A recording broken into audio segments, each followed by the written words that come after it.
নমস্কাৰ বন্ধু-বান্ধৱীসকল, স্বাগতম জনাইছোঁ। আসাম ইৰিগেশ্যন ডিপাৰ্টমেণ্টৰ জুনিয়ৰ এছিষ্টেণ্টৰ পৰীক্ষাসমূহ এই মাহত অনুষ্ঠিত নহয়। নমস্কাৰ বন্ধু-বান্ধৱীসকল, মোৰ নাম আছে শ্ৰী অংকুৰ শৰ্মা আৰু আপোনালোকে চাই আছে আপোনালোকৰ আপোন চেনেল জব মেইল আসাম, য'ত অসম তথা কেন্দ্ৰীয় চৰকাৰৰ বিভিন্ন চাকৰিৰ লগতে চাকৰি সম্পৰ্কীয় বিভিন্ন তথ্য পাতি আৰু প্ৰয়োজনীয় প্ৰশ্নসমূহ আলোচনা কৰা হয়। যদি আপোনালোকে পোনপ্ৰথমবাৰৰ বাবে আমাৰ চেনেলটোলৈ ভিজিট কৰিছে, অনুগ্ৰহ কৰি আমাৰ চেনেলটো ছাবস্ক্ৰাইব কৰিব, লগতে কাষৰ নটিফিকেশ্যনৰ বেল বাটনটো প্ৰেছ কৰি অল কৰি ৰাখিবলৈ নাপাহৰিব, যাতে আমি আপলোড কৰা প্ৰতিটো ভিডিঅ'ৰ নটিফিকেশ্যন আপোনালোকে লাভ কৰিব পাৰে।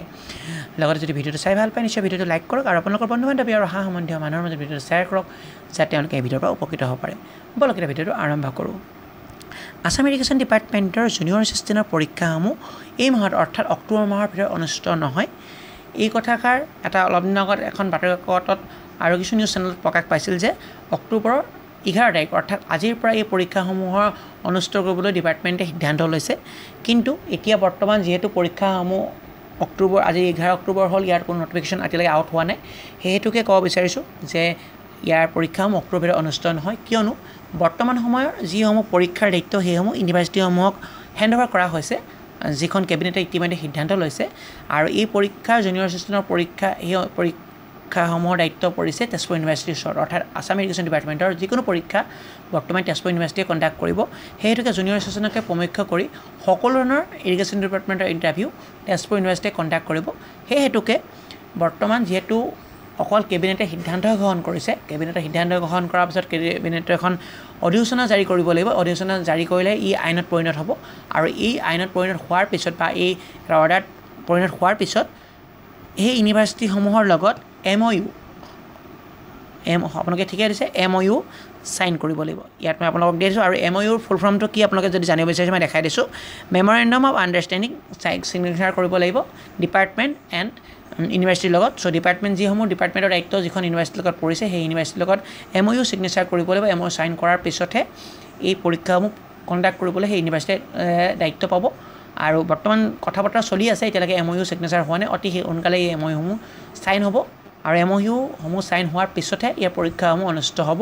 এতিয়ালৈকে কোনো ধৰণৰ অফিচিয়েল আপডেট অহা নাই কেতিয়া ইয়াৰ পৰীক্ষাসমূহ অনুষ্ঠিত হ'ব, কিয়নো MOU চিগনেচাৰ হোৱাই নাই আৰু অধিসূচনাখন এতিয়ালৈকে জাৰি হোৱা নাই গভৰ্ণমেণ্টৰ ফালৰ পৰা যে কেবিনেটৰ সিদ্ধান্তসমূহৰ ফলপ্ৰসূ কৰিবৰ কাৰণে এখন অধিসূচনা জাৰি কৰিব লাগে। অধিসূচনাখনো ঘোষণা হোৱা নাই। অধিসূচনাখন ঘোষণা হোৱাৰ পিছতে, অধিসূচনা জাৰি হোৱাৰ পিছতে MOU চিগনেচাৰ হ'ব, তাৰপিছত ইয়াৰ পৰীক্ষাসমূহৰ ডেটসমূহ ঘোষণা হ'ব। সেইহেতুকে অক্টোবৰৰ ভিতৰত ইয়াৰ পৰীক্ষাসমূহ অনুষ্ঠিত হোৱাটো সম্ভৱপৰ হৈ নুঠিব। নিশ্চয় নৱেম্বৰৰ লাষ্টৰ ফালে ইয়াৰ পৰীক্ষাসমূহ অনুষ্ঠিত হ'ব পাৰে বা ডিচেম্বৰলৈ হ'ব পাৰে পৰীক্ষাসমূহ। সেইহেতুকে আপোনালোকে প্ৰিপেৰেশ্যনসমূহ কৰি থাকক। আৰু আপোনালোকক যদি প্ৰিপেৰেশ্যনৰ কাৰণে কিবা গাইডবুক লাগে, তেতিয়াহ'লে আপোনালোকক দুখন গাইডবুক আমি প্ৰিফাৰ কৰিম। এখন হৈছে অসমীয়া আছামিজ লিটাৰেচিৰ ওপৰত এখন গাইডবুক আছে, যিখন আপোনালোকৰ সম্পূৰ্ণ অসমীয়াত আছে, যিহেতু জুনিয়ৰ এছিষ্টেণ্টৰ কাৰণে প্ৰায় 50 নম্বৰ অসমীয়া কুৱেশ্যন আহিব। এই কিতাপখন আপোনালোকে কিনি ল'ব পাৰে, মই দেখাই দিছোঁ। এই কিতাপখন কিনিব পাৰে অসমীয়া সাহিত্যৰ A to Z ই সংস্কৰণ হয় এটা, অৰ্থাৎ আপোনালোকে এই কিতাপখন ডাউনলোড কৰি পঢ়িব পাৰিব আপোনালোকৰ মোবাইলতে। আপোনালোকে 1 মিনিটো ৱেইট কৰিব নালাগে, খালি আপোনালোকে অনলাইন পে'মেণ্ট কৰিব লাগিব। আৰু এই কিতাপখনৰ পৰা আপোনাক আগন্তুক দিনত হ'বলগীয়া যি জুনিয়ৰ এছিষ্টেণ্টৰ পৰীক্ষা, তাত অসমীয়াত 50ৰ ভিতৰত 50 নম্বৰ লাভ কৰিব পৰাকৈ এই কিতাপখন প্ৰস্তুত কৰা হৈছে। আপোনালোকে অনেক কষ্ট কৰিব নালাগে, বিভিন্ন ধৰণৰ ভিডিঅ' চাই আপোনালোকে অসমীয়াৰ পৰা প্ৰিপেৰেশ্যন কৰিব নালাগে। অতি সহজতে আপোনালোকে এই কিতাপখন যদি ভালদৰে পঢ়ে, তেতিয়াহ'লে 50 নম্বৰৰ ভিতৰত ভাল নম্বৰ এটা লাভ কৰি আপুনি পৰীক্ষাত পাছ কৰিব পাৰিব। সেইহেতুকে আপোনালোকক এখন আমি ৰিফাৰ কৰিছোঁ, যদিহে আপোনালোকে অসমীয়াত ভাল নম্বৰ এটা লাভ কৰিব বিচাৰে, তেতিয়াহ'লে এই কিতাপখন কিনিব পাৰে। কিতাপখনৰ মূল্য কেৱল 110 টকা, লগত ইনক্লুডিং টেক্স চাৰ্জ থাকিব। চ' টেক্স চাৰ্জ মিলাই 126 টকা পৰে। চ' 126 টকা কিমান পইচা পৰে? চ' আপোনালোকে 127 টকাই ধৰক, 127 টকাৰ ভিতৰত এই কিতাপখন আপোনালোকে কিনিব পাৰিব। অনলাইন পে'মেণ্ট কৰাৰ সুবিধা আছে, ডেবিট কাৰ্ড, ক্ৰেডিট কাৰ্ড, লগতে নেট বেংকিঙৰ সুবিধা আছে, লগতে গুগল পে' আৰু পে'টিএমৰ ব্যৱস্থাৰ সহায়ত আপুনি এই কিতাপখন কিনিব পাৰে, বা NFTৰ জৰিয়তে কিতাপখন আপোনালোকে কিনিব পাৰিব। এই ভিডিঅ'ৰ ডেছক্ৰিপশ্যন বক্সত ইয়াৰ লিংকটো দিয়া হৈছে, তাৰ পৰা গৈ আপোনালোকে কিতাপখন কিনি বুলি ক'লে কিনিব পাৰে। আৰু পে'মেণ্ট কৰাৰ লগে লগে আপোনাৰ ওচৰত ডাউনলোড লিংকটো আহি পৰিব, তাৰ পৰা আপোনালোকে ডাউনলোড কৰি কিতাপখন পঢ়িব পাৰিব। ধন্যবাদ। ইয়াকে ভিডিঅ'টো সমাপ্ত কৰিলোঁ। আৰু কিতাপখন পঢ়ি কেনেকুৱা পায় নিশ্চয় কমেণ্ট বক্সত কমেণ্ট কৰিবলৈ নাপাহৰিব। জয় অসম।